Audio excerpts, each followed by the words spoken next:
जैसन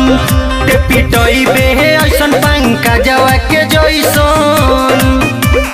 भैया के सहारी रेली है चली जइबे आइले ते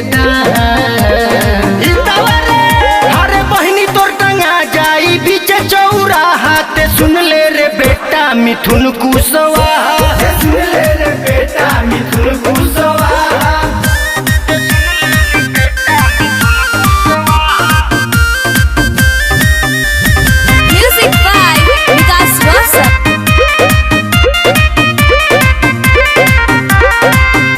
दोसरा के कहल में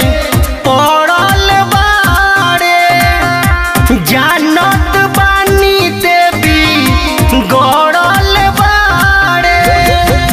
दोसरा के कहल में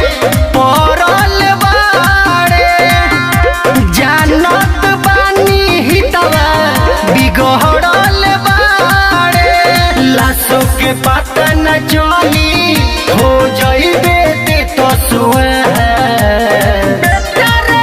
हरे बहनी तो टंगा जाई बीच चौराहा ते सुन ले रे बेटा मिथुन कुशवाहा सुन ले रे बेटा मिथुन कुशवाहा।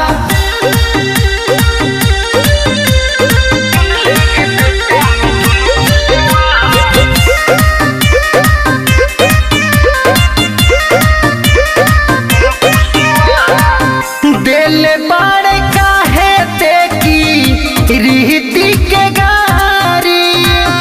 पूरा यो हिरान तोर दी के गण मारी